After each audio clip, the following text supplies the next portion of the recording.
Hello student, कैसे हैं आप सभी। मैं आशा करती हूँ आप सभी स्वस्थ होंगे। आज हम यहाँ पर जो हमारा यानी कि पेपर हुआ है, जो फर्स्ट पेपर, उसका मैंने यहाँ फर्स्ट विषय लिया है। पेपर सोल्व करेंगे आज हम। जो हमारा कल पेपर हुआ है इसको देखते हुए चलेंगे। अब देखिएगा यहाँ पर जो हमारा फर्स्ट क्वेश्चन है, इसमें है जब एक विद्यार्थी उस व्यवहार को निष्पादित करना सीखता है जो सकारात्मक परिणाम देता है और उस व्यवहार को करने से बचता है जिससे उसे नकारात्मक परिणाम मिले। यह उदाहरण है क्रियाप्रसूत अनुबंध का। फिर देखिएगा नेक्स्ट हमारा, आप किस परिस्थिति में विद्यार्थियों को सतत पुनर्बलन देंगे, यानी कि कंटिन्यूअस रेनफोर्समेंट। तो हम किस में देंगे कि नए व्यवहार को स्थापित करने में। किसको? नए व्यवहार को स्थापित करने में। फिर देखिएगा नेक्स्ट यहाँ पर, यदि आपने कभी किसी को अंधेरे कमरे में फ्लैश लाइट लहराते हुए देखा और उसके पीछे आपको रोशनी का पथ दिखाई दिया तो आप विज्ञ हैं स्मृति के संचालन से। यानी कि इसके अंदर जो हमारी मेमोरी है वो कौन सी है हमारी, शॉर्ट टर्म वाली है कि लॉन्ग टर्म वाली है, या फिर प्रोड्यूसरल मेमोरी है, या फिर सेंसरी मेमोरी है। तो इसके अंदर कौन सी हमारी सेंसरी मेमोरी है। कौन सी मेमोरी है? Sensory memory. फिर देखेगा नेक्स्ट, निम्नलिखित में से अधिगम अक्षम बच्चे की कौन सी विशेषताएं हैं। तो अच्छी ध्यान अवधि, लिखते समय अक्षरों को छोड़ना, गणितीय चिन्हों को समझने में कठिनाई। तो इसके अंदर देखेगा यहाँ पर सी ऑप्शन। कौन सा होगा हमारा? सी ऑप्शन, यानी कि 2 और 3 दोनों होंगे। लिखते समय अक्षरों को छोड़ना और गणितीय चिन्हों को समझने में कठिनाई भी होगा।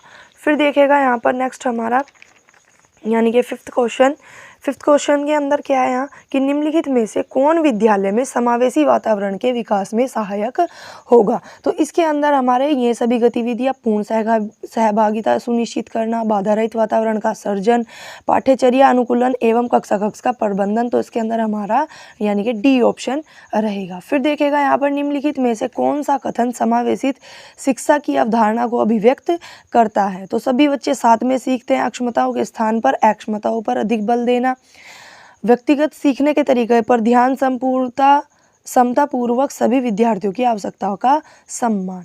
तो इसके अंदर देखिएगा वैसे तो जो हमारा 1 और 4 है वो सही है, यानी कि यहाँ पर मेन है, लेकिन यहाँ देखिएगा जो हमारा सेकंड और थर्ड ऑप्शन है इनमें थोड़ा सा कंफ्यूजन है।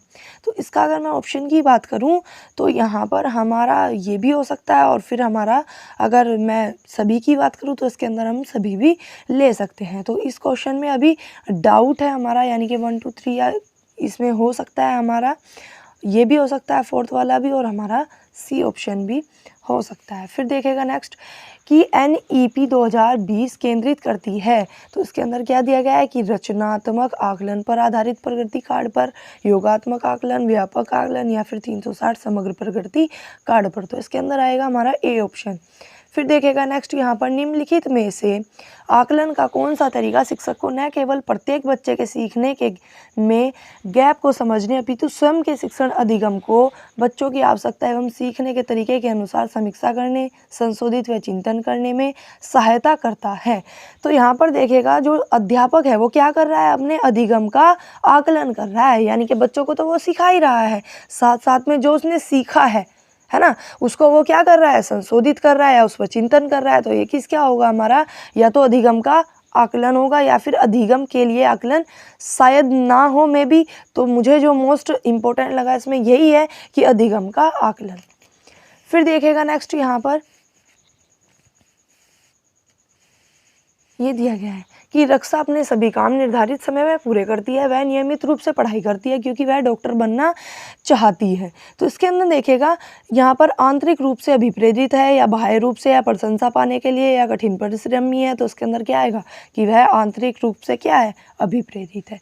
फिर देखिएगा कोई विद्यार्थी विद्यालय में कितना अभिप्रेरित है यह जानने के लिए आप किस तकनीक का सरलता से प्रयोग करते हैं। तो अवलोकन विधि से, प्रक्षेपीय विधि से, प्रश्नावली से, या व्यक्तिगत से। तो इसके अंदर आएगा अवलोकन विधि से। फिर देखेगा नेक्स्ट यहाँ पर कि मैस्लो के अनुसार एक स्थिति जिसमें व्यक्ति अपनी पूर्ण क्षमता तक पहुंच जाता है को कहते हैं। तो मैस्लो ने यहाँ पर अपनी जो यानी कि 5 दी हैं, तो 5 में जो हमारा सबसे लास्ट वाला रहता है वो रहता है हमारा आत्मसिद्धि। फिर देखिएगा यदि किसी बच्चे के में प्रशिक्षण के बाद किसी ज्ञान या कौशल को प्राप्त करने की अक्षमता है तो यह दर्शाता है बुद्धि को, अभिक्षमता को, रुचि को, अभिवृत्ति को। तो किसको दर्शाता है यहाँ? अक्षमता को दर्शाता है। फिर देखेगा नेक्स्ट, संवेग के विकास को परिपक्वता तथा अधिगम दोनों ही प्रभावित करते हैं। फर्स्ट है, फिर ये है कि ये दोनों प्रक्रियाएं एक दूसरे पर निर्भर करती हैं तथा परस्पर संबंधित है। तो परिपक्वता और अधिगम तो दोनों से परस्पर संबंधित है, तो इसके अंदर क्या आएगा हमारा? यानी कि दोनों कथन सत्य हैं। क्या रहेगा कि दोनों कथन सत्य हैं।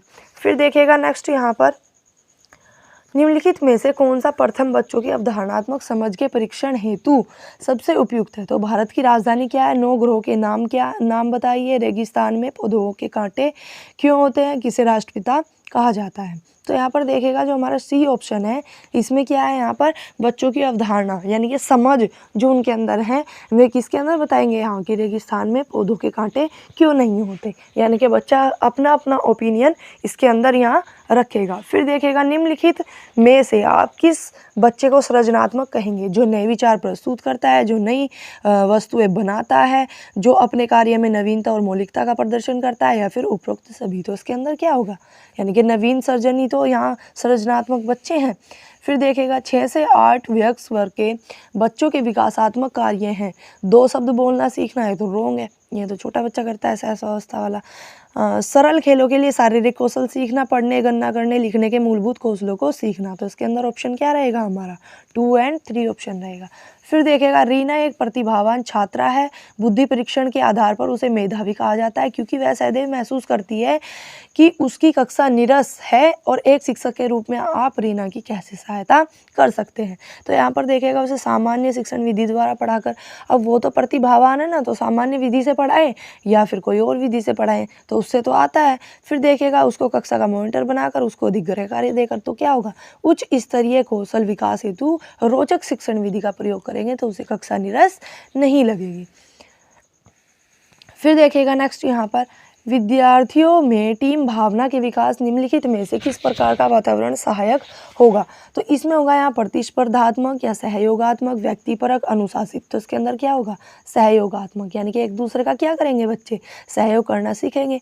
कक्षा शिक्षण के दौरान निम्नलिखित में से कौन सी चीज़ सुनिश्चित की जानी चाहिए? डिजिटल TLM का प्रयोग, ICT का अधिकतम प्रयोग, व्यक्तिगत भिन्नता के अनुरूप शिक्षण, व्याख्यान विधि का प्रयोग। तो व्यक्तिगत भिन्नता के अनुरूप, यानी कि अलग अलग बच्चा अलग अलग प्रकार से ही सीखता है। फिर देखेगा नेक्स्ट यहाँ पर, निम्नलिखित में से कौन संवेगात्मक बुद्धि की विशेषताएं हैं? तो उच्च IQ किंतु अस्थिर, दूसरों को अभिप्रेरित करने में सक्षम, स्वयं के संवेगों का प्रबंधन। तो इसके अंदर क्या रहेगा? IQ तो इसके अंदर है ही नहीं, क्या संवेगात्मक बुद्धि है, तो संवेगात्मक बुद्धि के अंदर क्या आएगा? दूसरों का विपरीत करने में सक्षम, स्वयं के संवेगों का प्रबंधन। फिर देखेगा नेक्स्ट, पियाजे के अनुसार बच्चे विश्व के विषय में पढ़ते ज्ञान का निर्माण निम्न 2 प्रक्रियाओं द्वारा करते हैं। इसके अंदर पियाजे तो आता ही आता है, पियाजे के 1 या 2 क्वेश्चन आते ही आते हैं। तो इसके अंदर आएगा आत्मसात्यकरण एवं अनुकूलन, यानी कि एसिमिलेशन एंड एकोमोडेशन इसके अंदर आएगा। फिर देखिएगा यहाँ पर हमारा, छोटे बच्चों में स्वयं के दृष्टिकोण को दूसरे से भिन्न करने में असमर्थता को क्या कहा जाता है? संरक्षण, अहम भाव, वस्तु स्थायित्व। तो उसके अंदर क्या रहेगा? इंटरप्रोसेशनल थिंकिंग रहेगा, यानी कि अंतःस्थितीय चिंतन इसका आंसर है। फिर देखेगा कोहलबर्ग के सिद्धांत के पारस्परिक स्तर पर नैतिकता को जांचा जाता है। तो समाज के नियम कानून के आधार पर, इसके परिणामों के आधार पर, अमूर्त सिद्धांतों और मूल्यों के आधार पर, या इनमें से कोई नहीं। अब देखिएगा जो हमारे कोहलबर्ग है, वैसे तो ये नैतिक सिद्धांत देते हैं, लेकिन जो हमारे वायोस्की हैं समाज के बारे में बात करते हैं। लेकिन इसके अंदर जो हमारा ऑप्शन रहेगा, मैं थोड़ा सा कंफ्यूज हूँ इसमें कि इसमें ये बेस्ट ऑप्शन भी है और ये भी बेस्ट ऑप्शन है, तो अभी पता नहीं इसका ऑप्शन क्या होगा। फिर देखिएगा यहाँ पर, बहुत प्रकार की बुद्धियाँ होती है, जैसे शाब्दिक, गणितीय, शारीरिक, ज्ञात्मक आदि। इस अवधारणा को किसके द्वारा दिया गया? तो किसके द्वारा? बहुबुद्धि का, यानी कि बहुत प्रकार की बुद्धि। तो बहुबुद्धि का सिद्धांत किसने दिया है? हार्वर्ड गार्डनर ने दिया है। फिर देखेगा, ऐसे शील गुण जो अत्यधिक अनुवांशिक होते हैं उन्हें पर्यावरणीय कारकों से दृढ़तापूर्वक प्रभावित किया जा सकता है। लंबाई अत्यधिक अनुवांशिक होती है, किंतु पोषण एवं अन्य कारकों के परिणाम स्वरूप बहुत से देशों में औसत लंबाई बढ़ी है। तो यह कथन सत्य है, इसकी व्याख्या भी सत्य है। फिर देखेगा, जितना अधिक सूचना के प्रसंस्करण के विस्तार हेतु प्रयास किए जाएंगे उतनी ही सरलता से बाद में सूचना को याद किया जा सकेगा। फिर सेकंड यहाँ पर कथन, जब हमें नई सूचना प्राप्त होती है उस समय पर प्रसंस्करण का स्तर जितना गहरा होता है तो सूचना के दीर्घकालिक स्मृति में प्रवेश करने की संभावना उतनी अधिक होती है। तो इसके अंदर क्या आएगा हमारा कि दोनों ऑप्शन सही हैं, यानी कि दोनों एक दूसरे से क्या है, रिलेटेड हैं। फिर देखिएगा नेक्स्ट हमारा, किस विधि में व्यक्ति समस्या समाधान करने के लिए सभी विकल्पों को नहीं ढूंढता अपितु केवल उन विकल्पों का चयन करता है और समस्या का समाधान करने की कोशिश करता है जो उसे संगत प्रतीत होते हैं। तो इसके अंदर देखिएगा यहाँ पर हमें हिंदी से तो पढ़ के नहीं पता चला, इसके अंदर यहाँ देखिएगा ह्यूरिस्टिक्स है, फिर है रैंडम सर्च मेथड, यानी कि वो रैंडम क्या करता है, वहाँ सर्च कर रहा है, वो उन विकल्पों को नहीं ढूंढ रहा है, वो सभी विकल्पों को नहीं ढूंढ रहा है, तो क्या कर रहा है, रैंडम सर्च मेथड, यानी कि वो रैंडमली वो सर्च कर रहा है जो उसके पास नहीं है। तो क्या आएगा, यादृच्छिक अन्वेषण, यानी कि रैंडम सर्च मेथड।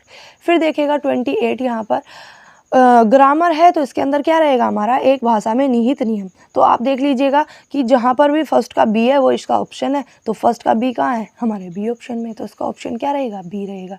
फिर देखिएगा शिक्षण अधिगम प्रक्रिया को प्रभावित करने वाले मनोवैज्ञानिक कारक हैं, तो इसके अंदर हमारा ऑप्शन रहेगा 1 और 3, यानी कि विद्यार्थियों में अभिप्रेरणा, रुचि एवं विद्यार्थियों में अभिक्षमता। फिर देखिएगा विशेष आवश्यकता वाले बच्चों के लिए शिक्षण अधिगम सामग्री होनी चाहिए, तो कैसी होनी चाहिए, यानी कि कलरफुल और बिगिन साइज अट्रैक्टिव। कलरफुल और अट्रैक्टिव तो दोनों एक ही है, तो इसके अंदर हमारा क्या रहेगा यहाँ पर, बहुसंवेदी, यानी कि मल्टी सेंसरी। ये हमारे 30 क्वेश्चन हमारे बाल विकास के हो गए हैं। अब हम नेक्स्ट वीडियो के अंदर हमारा जो पेपर रहेगा मैथमेटिक्स का करेंगे, फिर उसके बाद हम ईवीएस का, ऐसे ही लगातार सारे पेपर यानी कि जितने भी हमारे सब्जेक्ट हैं उनको सोल्व करेंगे। आप अपने नंबर यहाँ पर देखते चलिएगा कि आपने कितने मार्क्स का यहाँ पर किया है। आई होप आपको सभी क्वेश्चन समझ आए होंगे कि कैसे इनका आंसर हमने किया है। आप अपने नंबर को कमेंट बॉक्स में करके बताइएगा कि आपका कितने मार्क्स का हुआ है। करिएगा और शेयर करिएगा जिससे कि बाकी बच्चे भी देख पाएँ, और आप चैनल को सब्सक्राइब करना ना भूलिएगा। Thank you so much.